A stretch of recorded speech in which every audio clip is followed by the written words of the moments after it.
Meus irmãos, cumprimento a todos com a paz do Senhor Jesus. Amém. Esta é uma noite dirigida pelo Espírito Santo para uma conscientização missionária. E dentro dessa proposta, dessa perspectiva, nós pregaremos uma mensagem com este objetivo de conscientização, despertamento, para que mais homens, mais mulheres, mais rapazes e moças se voluntariem para o trabalho do Senhor. Eu sou um pregador itinerante, já fui pastor dirigente de igreja, e Deus me redesignou para o campo no ano passado, através de uma serva de Deus, quando eu estava dirigindo uma igreja. Uma senhora de Deus entrou em culto pela manhã em nossa igreja e me entregou uma profecia dizendo que eu não estaria ali por muito tempo, que Deus me levaria para o campo para pregar a palavra. E assim, isso foi em outubro, passado 3 meses, em janeiro, 3 meses, eu fui redesignado para o Ministério da Itinerância. E de janeiro até hoje nós estamos pregando a palavra de Deus, já fomos a São Paulo, estamos com previsão de ir à Bolívia, não a passeio, mas no meio dos índios. Pastores lá da Bolívia, amigos nossos, quer que nós estejamos lá, pelo menos de 3 em 3 meses, treinando indígenas nas selvas bolivianas para que eles possam ganhar os seus patrícios, os seus irmãos. Só para que os irmãos entendam, minha esposa já tem conhecimento disso, né, porque foi mostrado para nós na última conferência missionária da nossa igreja. Os missionários lá, eles entram num pequeno barco a motor HP, uma espécie de lancha pequena, e nessa lancha eles navegam para dentro do rio 2 horas, 3 horas adentro, até chegar na primeira tribo. São mais de 200 tribos nas selvas bolivianas, em que não há nenhuma igreja. Certamente a maioria de nós aqui não atenderíamos a esse chamado, não largaríamos tudo para estar lá, a viver junto dos índios, para pregar o Evangelho no desconforto, na necessidade. Por isso se faz necessário ganhá-los e treiná-los, para que eles então possam ganhar os seus familiares e plantar igrejas lá. Então esteja orando por minha vida. Amém. Para que Deus envie os recursos, para que Deus providencie todas as coisas, a fim de que o nome dele seja glorificado. Amém. Eu quero agora que você abra a sua Bíblia em Atos capítulo 13. Atos capítulo 13, mesmo assentados, não precisam se levantar. Atos capítulo 13, versículo 1. Sirva a Deus na Igreja Assembleia de Deus, em Nova Iguaçu, e o nosso pastor é o pastor presidente João Nunes dos Santos. Todos encontraram? Eu farei a leitura em uma versão conhecida como King James atualizada, então possa ser que ela divirja um pouco da tradução que você tem em sua mão. Assim diz a palavra do Senhor. Na igreja em Antioquia havia profetas e mestres: Barnabé, Simeão, conhecido por seu segundo nome, Níger, Lúcio de Cirene, Manaém, que era irmão de criação de Herodes, o governador, e Saulo. Enquanto serviam, adoravam e jejuavam ao Senhor. O Espírito Santo lhes ordenou: separai-me agora Barnabé e Saulo para a missão a qual os tenho chamado. Diante disso, depois que jejuaram e oraram, lhes impuseram as mãos e os enviaram. Meus irmãos, a necessidade da missão, das missões na igreja foram e sempre serão urgentes.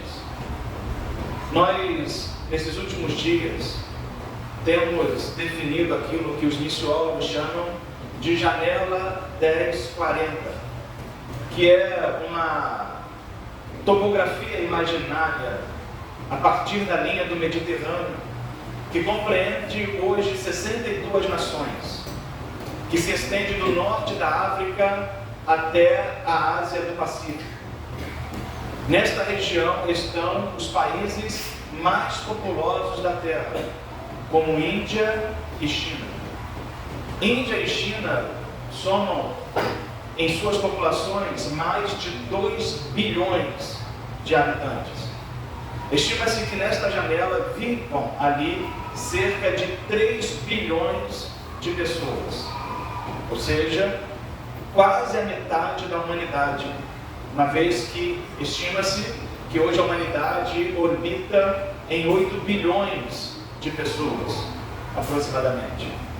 Dentro desta janela, composta desses 62 países, estão os 10 países mais fechados ao Evangelho, alistados pela Sociedade Missionária Portas Abertas. Com apenas um Google você pode tomar ciência de todas estas informações.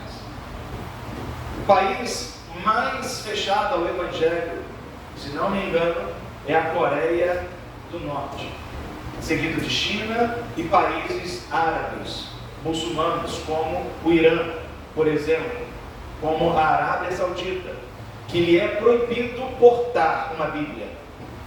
Um cristão nestes países não pode nem sequer ter uma Bíblia em sua posse, em suas mãos. Então, nós estamos diante de uma realidade que nós não conhecemos.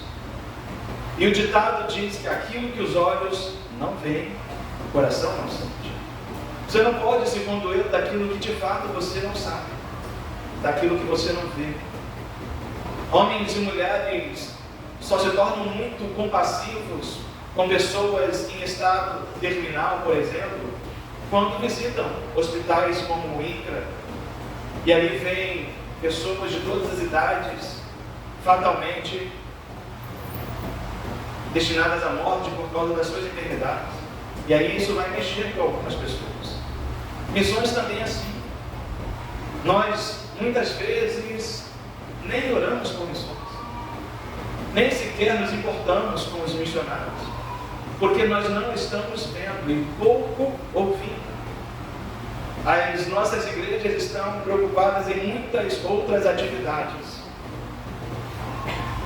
e isto faz sobrar pouquíssimo tempo para que se fale sobre missões. Mas louvado seja Deus nesta noite, pois esta igreja, embora pequena comparada a tantas outras, é uma igreja que ainda se importa com missões, se importa em falar sobre missões. Há congressos que se chamam de congressos missionários, e os pregadores vão lá e falam de tudo, menos de missões. Esta noite é uma noite em que nós precisamos regressar às missões bíblicas. E no desenvolvimento da história e da teologia, nós conseguimos definir missões de vários tipos. Missões urbanas, missões regionais, nacionais, missões transculturais. E dentro dessas definições, as pessoas vão se encaixando.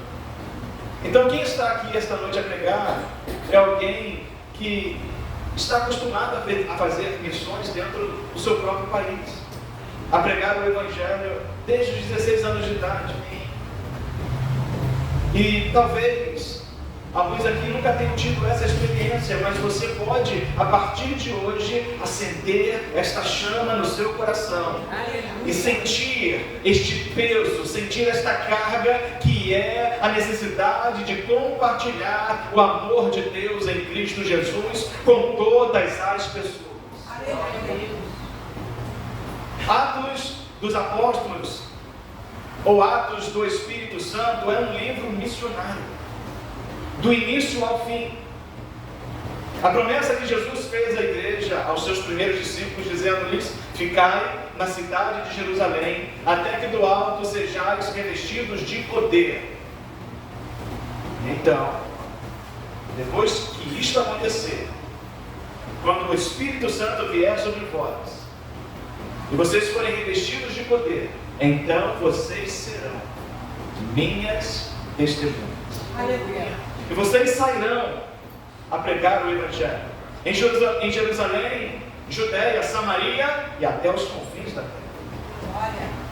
Então eu tenho uma responsabilidade muito grande quando eu vou pregar sobre missões, porque pregar sobre missões não é somente arregimentar pessoas e lançá-los, mas é conscientizá-los de que antes de você ir, você precisa de uma preparação. Antes de você ir, você precisa de poder de Deus na sua vida. Você precisa de revestimento do alto. Pois não se faz o trabalho do Senhor na força do braço, na força da carne. O trabalho do Senhor é operado no poder do Espírito Santo. Em Atos capítulo 1 ao capítulo 5, nós observamos a vocação missionária apostólica. Os primeiros 5 capítulos dizem respeito à missão dos apóstolos. Em Atos capítulo 6 a 8, nós vemos a vocação missionária dos diáconos. Nós vemos o destaque do diácono Estevão e o destaque do diácono Filipe. Ambos diáconos que haviam sido eleitos para dirimirem os problemas que iniciavam na igreja primitiva e se tornaram pregadores, evangelistas poderosos. Um se tornou o primeiro mártir e o outro expandiu o evangelho para além das fronteiras de Israel, em Samaria. No capítulo 9 nós vemos a vocação missionária de Paulo, ou Saulo, perseguidor da igreja. Após a morte de Estevão, desata-se um nó, e a perseguição aumenta de tal maneira que os cristãos agora são dispersos. E eles saem fugindo por todas as partes. Mas a Bíblia diz que aquele que leva a preciosa semente. Aleluia. Por onde eles vão? Eles vão levando a preciosa. Aleluia. Há quem diga que Deus permitiu que aquela grande perseguição se levantasse porque os cristãos estavam acomodando-se. Pois a ordem era que após receberem poder, eles deveriam sair, e nós não os encontramos saindo até o capítulo 8. Então Deus envia-lhes uma perseguição tal, que eles são obrigados a sair de Jerusalém. Às vezes nós estamos confortáveis na nossa vida espiritual, estamos confortáveis na nossa igreja, estamos confortáveis no nosso modo operacional de fazer o evangelho acontecer. Mas este pode não ser o propósito de Deus para a sua e para a minha vida. E então Deus sopra um vento, e esse vento faz nós nos mexermos, sairmos do nosso lugar. E aí as coisas começam a mudar. Aleluia. Legal. Aleluia. Glória a Deus. Aleluia, Jesus. Paulo perseguiu a igreja depois deste grande acontecimento que iniciou-se com a morte de Estevão. Ele pede cartas aos principais dos sacerdotes para dirigir-se a Damasco, a fim de prender e matar mais cristãos. No meio do caminho, o Senhor o aparece, revela-se a ele, dizendo: Saulo, Saulo, por que me persegues? Você sabe a história. Ele entra na cidade de Damasco, hospeda-se na casa de um homem, e lá ele fica por 3 dias orando e jejuando, meditando sobre aquele acontecimento. Ao que Deus revela a um homem, o nome de Ananias, que ele deveria se levantar e ir a tal lugar, e lá ele encontraria um homem de Tarso,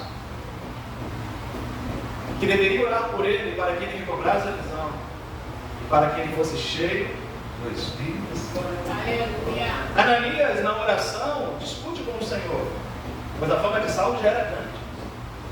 Ananias diz: Senhor, o senhor tem certeza disso?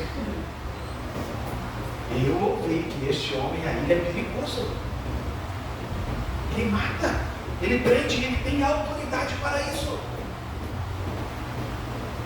Deus lhe disse: vai, porque este é para mim um vaso escolhido, um instrumento para levar o meu nome diante de reis, governadores, príncipes, diante de judeus e gentios, e eu lhe mostrarei o quanto ele deve padecer pelo meu nome. Vocação missionária. Talvez alguns nesta noite aqui olhando para mim, ou para outros que passam por aqui ou já passaram, possam imaginar que é muito bom, é muito bonito, deve ser algo maravilhoso pregar e estar na vitrine, receber o destaque, mas quando você entende que para levar o nome do Senhor, você tem que padecer, aí a conta não fecha.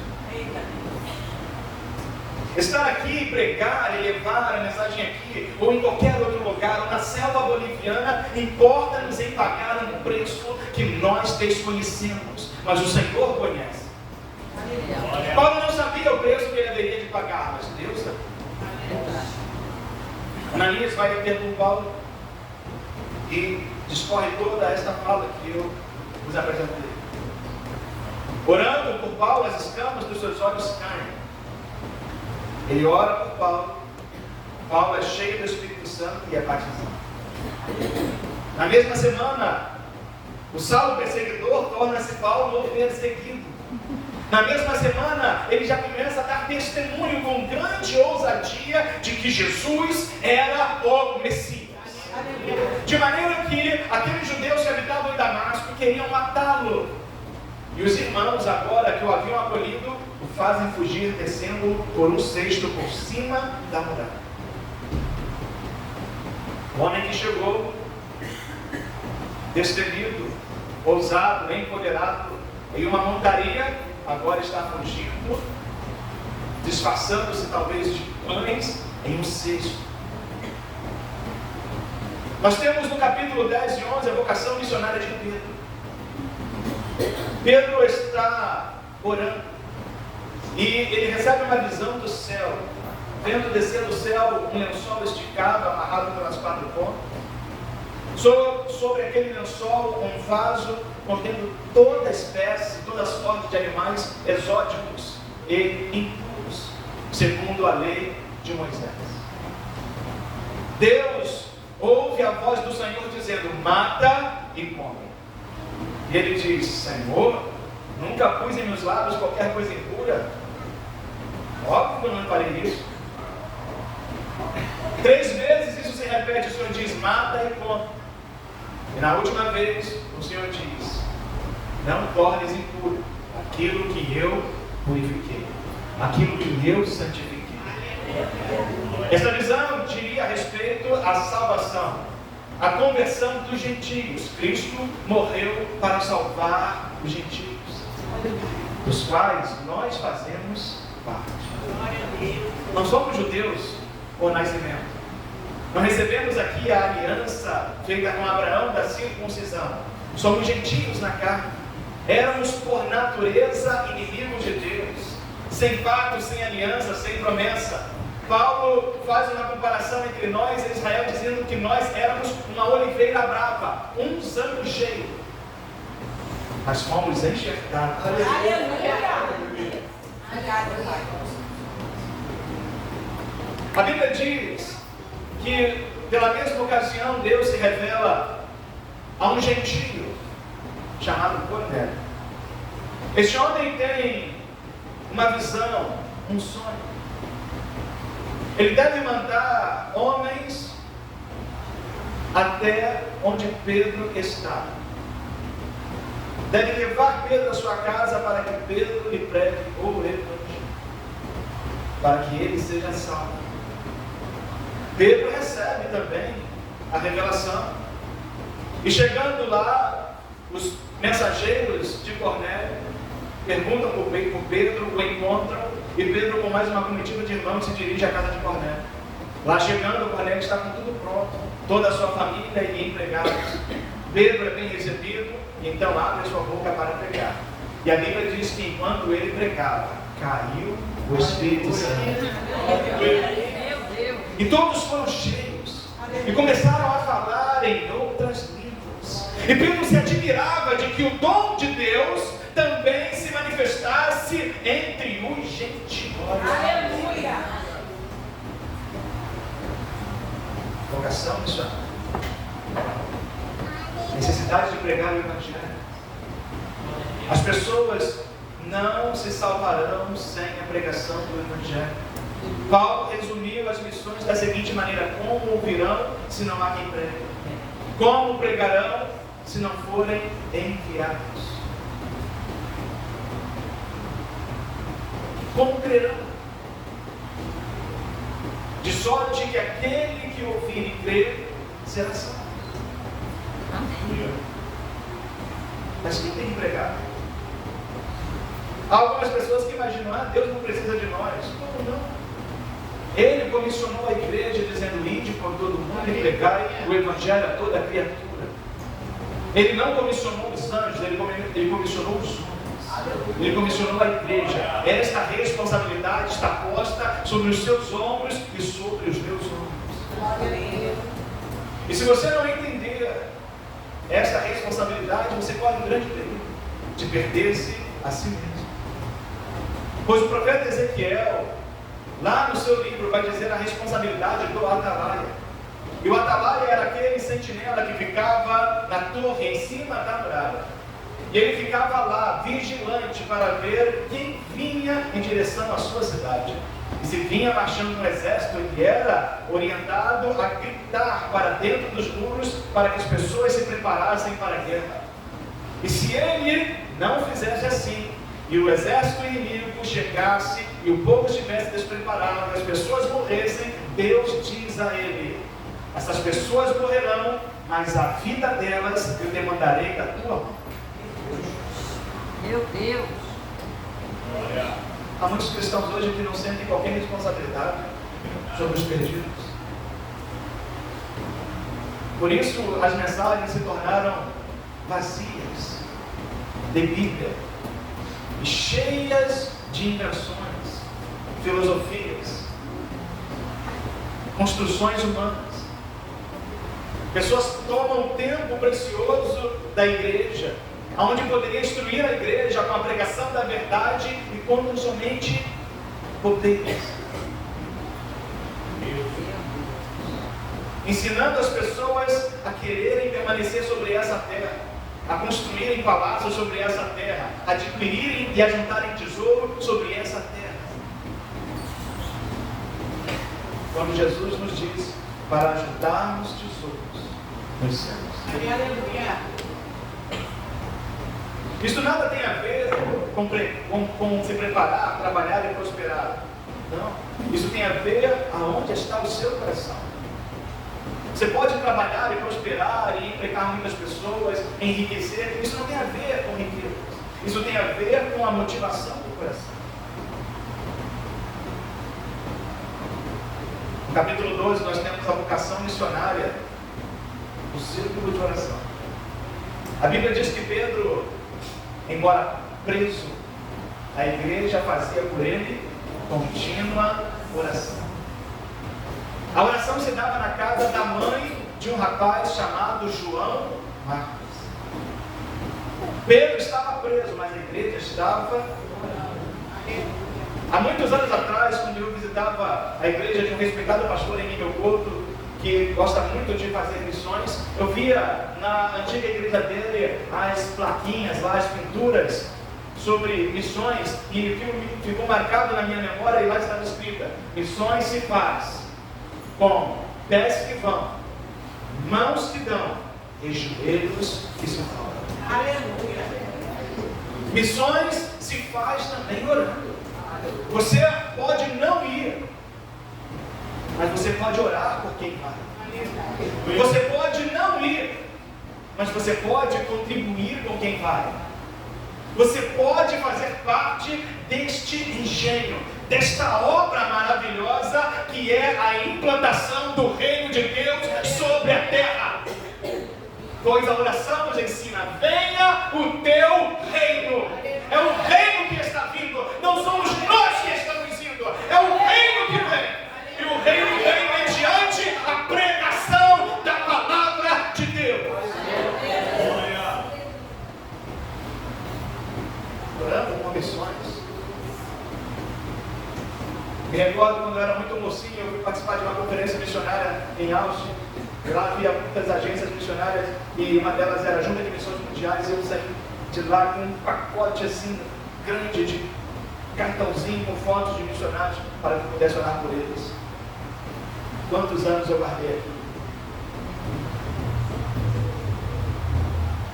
Quando foi a última vez que você orou por um missionário?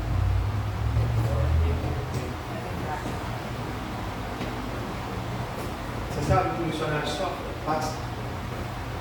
Um homem casado, com 2, 3 filhos, no campo, quando a igreja não envia o recurso, e ele tem as suas despesas a pagar lá em um país difícil, onde ele não pode trabalhar porque ele está dedicado à obra. Eu conheço histórias assim. Pois um irmão meu, um amigo como um irmão, foi missionário muitos anos na Bolívia, tem testemunhos extraordinários. Como um, por exemplo, de que lhe faltava recursos, ele não tinha dinheiro algum. Ele precisava comprar algumas coisas para suas necessidades diárias. E ele disse assim: eu vou. E as coisas disseram: mas não tem nada, ninguém te mandou um telefonema, um telegrama, ninguém mandou nada. Mas eu vou lá e eu vou passar no cartão para ver se sai alguma coisa. Ele não tinha nada, né? Foi lá no caixa eletrônico, passou o cartão. E ele foi com fé, e na hora de passar o cartão, a fé diminuiu um pouco. Ele queria uma quantia, ele foi e botou, por exemplo, R$100. Ele digitou o 100, passou o cartão e deu o saque e a máquina. Cuspiu o 100. Aí ele ficou admirado com aquilo. Aí ele falou: meu Deus, saiu 100, tipo, vou botar mais 100. E ele foi e botou mais 100 e a máquina deu de novo. E ele fez os 3 ou 4 saques. E quando ele foi consultar a conta, depois dos saques, não tinha nada, 0. Só quem vive essas experiências são pessoas que se dedicam completamente para Deus. Mas no capítulo 13, nós temos a vocação missionária e o envio missionário de Barnabé e Paulo. Havia naquela época 2 grandes igrejas. A primeira era a igreja de Jerusalém e a segunda, a igreja de Antioquia. Porém, haviam 2 cidades famosas neste tempo com o mesmo nome: Antioquia da Síria e Antioquia da Pisídia. Então, nós estamos aqui falando de Antioquia da Síria, que ficava no país da Síria, na região da Síria, e não da Pisídia, que ficava na Europa, justamente no país da Grécia. Não, Antioquia da Síria. E ali, em Antioquia da Síria, havia profetas e mestres. Haviam homens dotados, capacitados pelo Espírito de Deus. E enquanto eles serviam, primeiro serviam, adoravam e jejuavam ao Senhor, o Espírito Santo lhes ordenou: separai-me agora Barnabé e Saulo para a obra que os tenho chamado, para a missão. Escute, meus irmãos, Deus não vai chamar para a sua obra quem não está em primeiro lugar servindo. Ah, mas eu quero ser usado por Deus. Aprenda a servir. Aleluia. Aprenda a ser o último da fila. Aprenda a ser o menor da casa. Aprenda, porque nós temos em nós mesmos, em nossa natureza, a necessidade de sermos observados, elogiados, destacados. convencidos de que somos alguma coisa, mas a Bíblia diz que se alguém pensa ser alguma coisa, nada é e ainda não sabe de nada. Aleluia. Quem foram os homens que Deus chamou? Foram aqueles que nada eram. Gideão, o menor da casa, o menor da família, escondido em uma caverna, malhando trigo no lagar. José, que era o preferidinho do pai, mas não dos irmãos. Davi, que na hora em que o profeta chegou em sua casa, lá nem estava e nem se lembraram de o chamar. Estava lá, pasto, cuidando das ovelhas de seu pai. Daniel, um entre os muitos filhos nobres de Jerusalém. Nós devemos aprender a servir. Aleluia. E servir. Servir é não se vangloriar. Servir é não se exaltar. Não se proclamar. Servir por amor. Servir sem interesses escusos. Aleluia. Porque aquele que assim faz, Deus o promove. Eles estavam servindo. E nesta igreja de Antioquia, ela foi um celeiro de homens de Deus. Em Atos capítulo 6, versículo 6 diz: e este parecer contentou a toda a multidão, e elegeram Estevão, homem cheio de fé e do Espírito Santo, e Filipe, e Prócoro, e Nicanor, e Timão, e Pármenas, e Nicolau, prosélito de Antioquia, ou oriundo de Antioquia. Um dos primeiros 6 diáconos da Bíblia era de Antioquia. Na primeira dispersão, os cristãos fugiram para Antioquia, Atos 11, versos 19 a 30. E os que foram dispersos pela perseguição, que sucedeu por causa de Estevão, caminharam até a Fenícia, Chipre e Antioquia, não anunciando a ninguém a palavra, senão somente aos judeus, por causa do medo.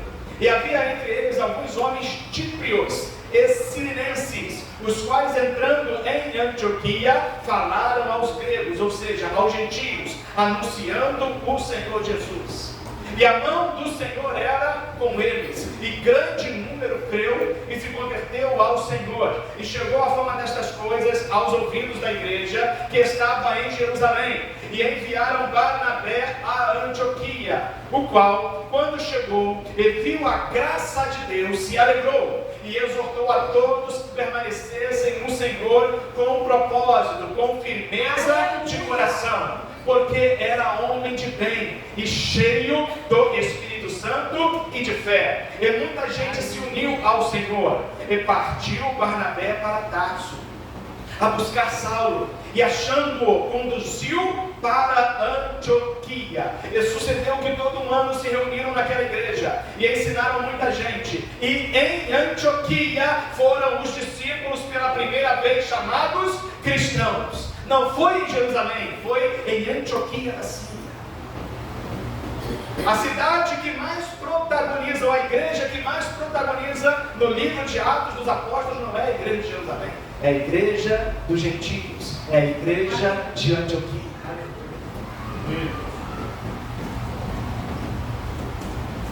E naqueles dias, desceram profetas de Jerusalém para Antioquia. E levantando-se um deles por nome Ágabo, dava a entender pelo Espírito que haveria uma grande fome em todo o mundo. E isso aconteceu no tempo de Cláudio César. Isso está registrado nos anais da história. No ano de 46 depois de Cristo, uma grande fome devastou o Império Romano. E os discípulos determinaram mandar cada um conforme o que pudesse socorro aos irmãos que habitavam na Judéia. O que eles com efeito fizeram, enviando aos anciãos por mão de Barnabé e de Saulo. Agora escute. Para que uma igreja ela se torne uma igreja missionária, algumas coisas ela tem que ter. A primeira, a mão de Deus. A mão de Deus era com eles. Não se faz missão com intelectualismo. Não se faz missão ou missões com formações acadêmicas, teológicas. Eu vou fazer sociologia e vou ser um missionário, um sociólogo. Isso não é suficiente. Missão se faz com a mão de Deus. Aleluia. Com o poder de Deus. Segundo lugar, havia grande número de conversões. Uma igreja, para ser missionária, antes dela querer ganhar o mundo lá fora, ela tem que ganhar quem está em volta dela. É como nós pensamos, eu quero ser um missionário. E aí o rapaz, a moça, o homem, a mulher, ele quer ser um missionário, mas antes dele pregar lá fora, ele tem que pregar aqui. Aleluia. Antes de pensar em pregar além mar, além fronteira, pregue para quem está perto de você. Pregue para o seu vizinho, pregue para o seu colega na escola, na universidade, para o seu amigo no trabalho. Pregue, pregue, pregue. E então Deus vai poder contar com você. Há pessoas que querem fazer a obra do Senhor, mas não falam de Jesus. Como vai falar em um país estrangeiro? Como vai falar em uma outra região, dentro do próprio país? Há pessoas que têm uma visão romântica de missões, como eu tinha quando recém-convertido. Quem é que nunca leu Heróis da Fé, de Orlando Boyer, e não se emocionou com aquela trajetória dos 20 homens ali listados? E pensou, eu vou ser um destes. E quando vai começar a empreender a consagração, descobre que não é nada fácil.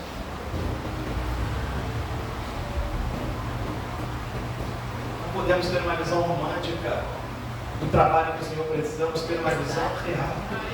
E a visão real é que Ele te dá uma cruz grande e pesada para carregar, mas que glorificará o nome dEle ao final da sua trajetória. Em terceiro lugar, tinham a graça de Deus. Era uma igreja agraciada. Era uma igreja que pregava e vivia a graça de Deus. Era uma igreja que não exportava a religiosidade dos judeus. A religiosidade é um veneno que mata a saúde da igreja. A religiosidade são aqueles paradigmas que foram trazidos pela carnalidade dos homens a fim de querer aperfeiçoar a obra de Deus. A obra de Deus não precisa ser aperfeiçoada, a obra de Deus não precisa da ajuda do homem, a obra de Deus é completa e perfeita. Quando Ele mostrou o seu projeto a Moisés, Ele disse, faze como te foi mostrado, e ponto final. Não acrescente um prego, não acrescente um parafuso, não acrescente uma tapa, faze apenas como eu te mostrei. Mas é o que nós fazemos, eu acho que tem que colocar isso aqui, tem que colocar aquilo outro, tem que colocar aquilo outro, e aí entram as proibições e todas aquelas coisas que nós temos ciência. Enquanto as pessoas não estão no Evangelho, enquanto as pessoas se perderam por causa de homens e de mulheres religiosos ao extremo. Legalistas, fariseus, hipócritas, como aqueles que proibiam, por exemplo, a televisão em casa, mas tinham-na dentro dos seus armários.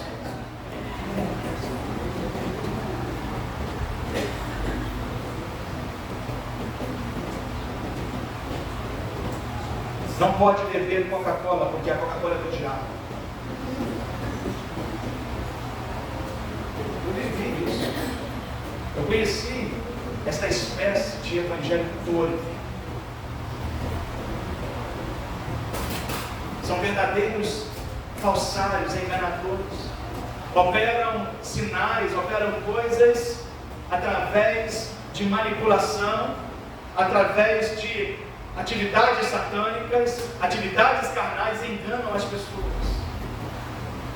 Mas não pregam o evangelho de Cristo. Em quarto lugar, eles congregavam regularmente. Como seria um missionário se eu não congrego? Eu quero sair a pregar o Evangelho nos 4 cantos da terra, mas eu não venho à minha igreja. Eu não coopero com a minha igreja. Eu não trabalho na minha igreja. Glória a Deus.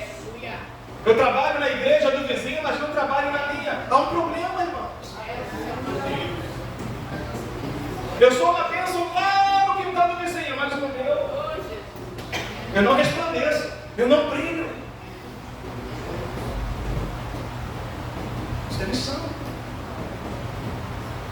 Porque quando você estiver fazendo o trabalho do Senhor em algum lugar, não haverá ninguém lá para tapear as suas costas. Aleluia. Não haverá ninguém lá para afagar o seu ego. Eles congregavam. Em quinto lugar, eles estudavam a palavra de Deus, querem ser um missionário. Mal sabe pregar, mal sabe ensinar, não conhece as doutrinas básicas e fundamentais do Evangelho, como redenção, propiciação, expiação, perdão dos pecados, a doutrina do Espírito Santo, a doutrina do Pai, a doutrina do Filho. Não sabe o que é a divindade e a encarnação de Cristo. Não tem capacidade para argumentar contra os testemunhos de Jeová, ou adventistas do sétimo dia, ou os mormons. Como irá pregar o Evangelho a povos não alcançados? Como pregará o Evangelho aos indianos que têm em sua nação 30 milhões de deuses, ou 300 milhões?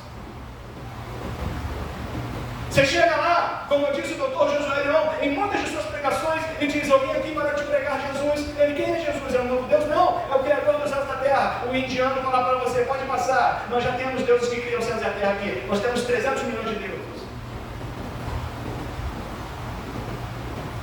Tem que ter um conhecimento sólido e substancial da palavra de Deus. Nós somos a geração que tem a maior facilidade e a maior quantidade de informação já disponível sobre a face da terra, mas somos ainda o povo que detém o menor conhecimento a respeito do Deus que o serve. Nós temos um telefone que hoje nós conseguimos pesquisar praticamente qualquer coisa. Sabemos de filmes e novelas e seriados, maratonamos, mas não conseguimos nos deter horas a fio pesquisando e estudando a palavra de Deus. Investimos em roupas, em bijuterias, em joias, perfumes e entretenimento, mas não investimos em educação formal, bíblica, teológica. Eles estudavam a palavra. Está escrito que Paulo e Barnabé eles ensinavam. Em sexto e último lugar, eles eram solidários. Eles mandaram ofertas, mandaram socorro aos irmãos da Judéia. Eu quero ser um missionário. Veja se você tem um coração solidário. Veja se você se compadece do sofrimento alheio. A igreja às vezes faz campanha do quilo. Geralmente isso acontece na ceia. Quantos de nós nos lembramos de trazer aquele alimento e depositar na cesta? Quantas vezes nós tivemos condições financeiras abastadas e fizemos uma compra para uma família que estava endividada, cheia de problemas, com escassez, com necessidade? Quantas vezes fizemos isso? Esses primeiros cristãos eram solidários. Porque não se faz missão somente pregando, se faz missão fazendo, agindo. Tiago diz que se você ver um homem tendo frio e disser: vai em paz e aquente-se, mas não lhe der com o que se cobrir, do que adiantou o que você falou?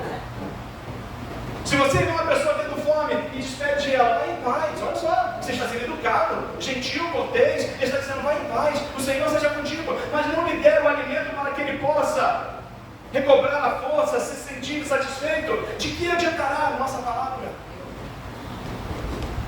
Então, os missionários que estão no campo, eles não somente pregam, como o pastor Nelson, que está na África há mais de 20 anos, e lá eles fazem sopas, caldeirões de sopas, para alimentar as famílias, as crianças. E não se alimentam como nós aqui, com 2, 3 refeições ao dia. Se alimentam uma única vez.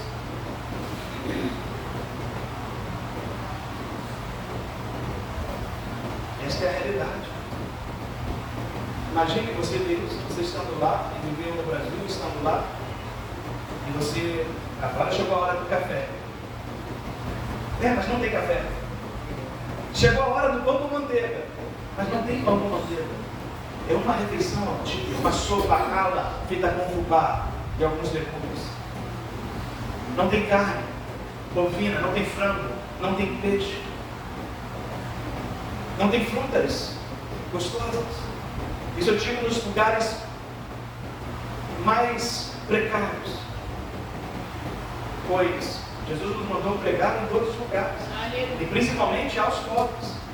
Quando João Batista mandou discípulos a Jesus perguntar se era ele mesmo ou se haveria de vir outro, ele disse: ide dizer a João: os leprosos são purificados, os cegos veem, os coxos andam, os mortos são ressuscitados e aos pobres é anunciado o Evangelho.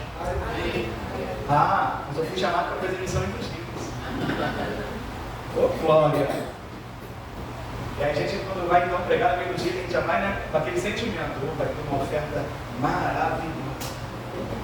Hoje eu vou arrebentar lá, no meio dos ricos. Hoje eu vou pregar com tudo, vou abalar, vou sacudir. E aí não prega nada que Deus manda, fala tudo para agradar o ego dos ricos, imaginando que ao final vai cair, sabe, alguma moeda. Isso não é mensageiro de Deus, isso é mercenário. Aleluia. Um homem foi feito assim na Bíblia, ou fez assim na Bíblia. O nome dele é Geazi. Eliseu deu o segredo para que o comandante ficasse curado. O comandante ele reclamou, ao fim ouviu o conselho dos seus servos, e foi lá e tomou o banho e recebeu a cura. O servo dele, Geazi, viu que o seu senhor rejeitou todo aquele recurso, aqueles dinheiros, aqueles bens, aquelas roupas. E falou assim: meu senhor está doido. Mas não é possível. Juntando isso aqui tudo dá muita grana, é muita roupa, é muito dinheiro, é muito ouro, muita prata. Já chegou, vou esconder aqui. Se escondeu, o homem foi embora. O que ele fez? Foi atrás. Encontrou um homem no meio do caminho, contou mentira e pegou lá meia dúzia de coisas para ele. Quando ele retornou, o que o Eliseu disse? Onde tu foi, menino? Contou outra mentira, inventou uma história, ele disse: o meu espírito foi contigo. E agora lembra que se pegou em Naamã, se pegará de ti, e a tua posteridade para sempre. Meu Deus! Não se faz missão com desejos impróprios, não se faz missão com ganância.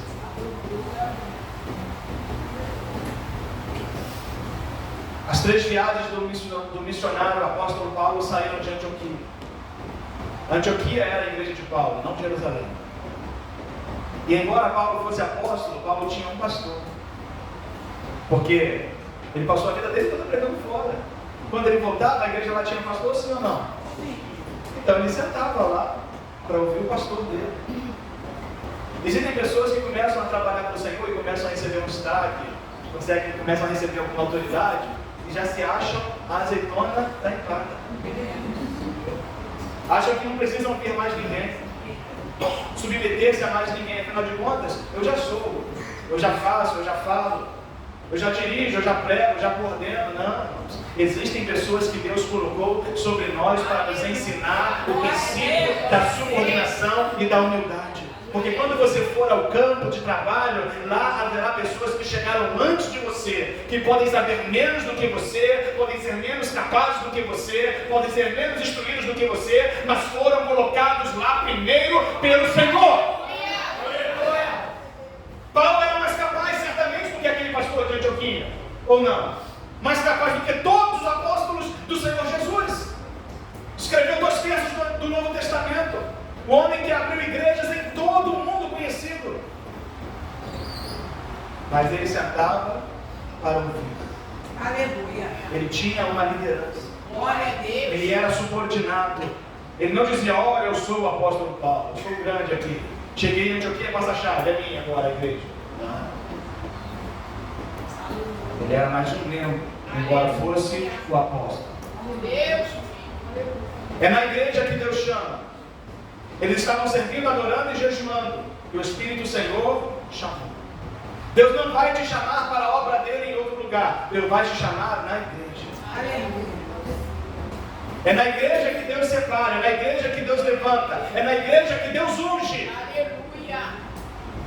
E isto fica manifesto diante de todos. Aleluia. Porque a igreja, depois, orando e jejuando, lhe impuseram as mãos. A igreja confirmou o chamado. Quem confirma o chamado não é o pastor em absoluto, individualmente. Quem confirma o chamado é a igreja. A igreja, ela vê claramente: aquele ali tem um chamado de pastor, aquele ali tem. Aquele ali está claro como água. Ele é um evangelista, ele é um professor, é um mestre. Aquela ali é uma profetisa. A igreja entende, passa a respeitar o chamado da pessoa. Você não precisa se impor. E nem precisa impor às pessoas, porque o Espírito testemunha. Glória a Deus. Na igreja de Antioquia havia profetas e doutores ou mestres. Ou seja, Deus chama cada um para cumprir a sua função. No corpo há muitos membros. Na igreja há muitos membros, há muitas funções. Não precisamos degregar. Não precisamos brigar. Não preciso fazer força para tomar o lugar de quem quer que seja. Porque o reino é amplo, o reino é grande. Se há uma empresa na face da terra que nunca haverá uma placa, não há vagas, esta empresa é o reino de Deus. Sempre há vagas, sempre há lugar para mais alguém trabalhar para o Senhor. Mas aí o que alguns pensam? Que não há vagas, e aí se degladiam. E aí um quer passar a rasteira no outro, quer puxar o degrau do outro, imaginando que alguém pode ocupar o seu lugar. Não, ninguém pode ocupar o seu lugar no reino de Deus. Ninguém pode ocupar o meu lugar no reino de Deus. Apenas eu posso me excluir disso. Apenas eu posso me tornar inútil, obtuso, não obedecendo o chamado do Senhor. Deus nos chama a servir. Colossenses 3:24 diz, 3:23 e 24: tudo quanto fizerdes, fazei-o de todo o coração, como ao Senhor e não aos homens, sabendo que recebereis do Senhor o galardão da herança, porque a Cristo o Senhor servis. Você não trabalha para homens.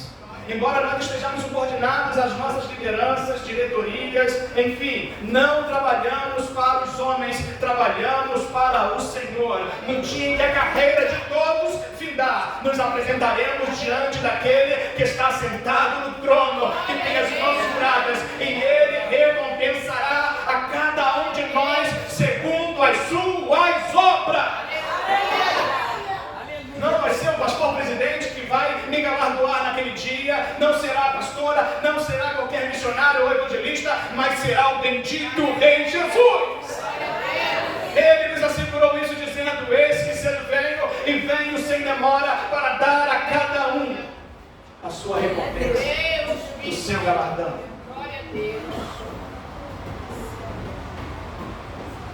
Por fim, o tempo estourou, jejuando. A igreja de Antioquia era uma igreja missionária e também jejuava. O jejum é importante em nossa vida. Precisamos resgatar a cultura do jejum. Porque o jejum nos ensina a dominar a nossa carne, os impulsos, de maneira que nós nos tornamos mais capazes para obedecer a Deus. Mortificamos o nosso corpo. Em quinto lugar, disse o Espírito Santo: na igreja quem comanda não é o homem. Embora Deus tenha colocado homens para liderar essa igreja, mas eles são subordinados ao Senhor. A igreja é do Espírito. É o Espírito que fala a igreja. As palavras que eu vos prego hoje, não vos prego por mim mesmo, vos prego pelo Espírito. Então quem tem ouvidos, ouça o que o Espírito diz à igreja. Por último, era uma igreja que orava com a imposição de mãos. Como eu já disse, era uma igreja que testificava, confirmava o chamado de Deus através de muita oração. Alguém já disse: muita oração, muito poder. Pouca oração, pouco poder. Nenhuma oração, nenhum poder. De pé em nome do Senhor. Aleluia. Glória a Deus.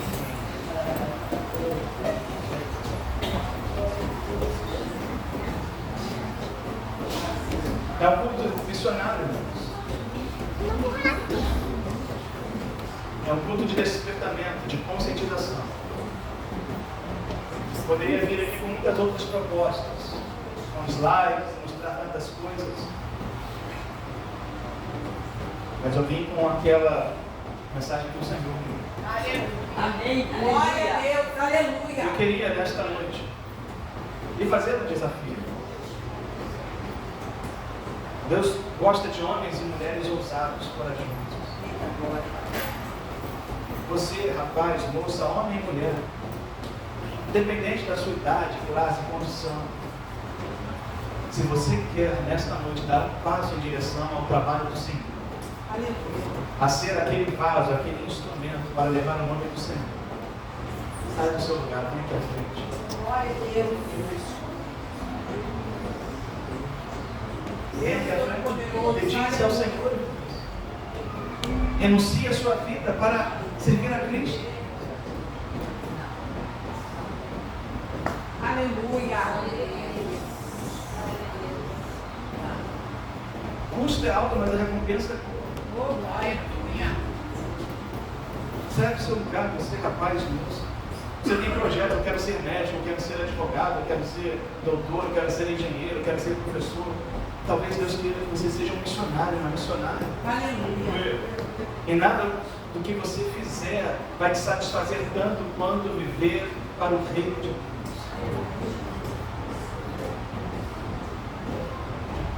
Que Deus nos abençoe. Em nome de Jesus. Aleluia.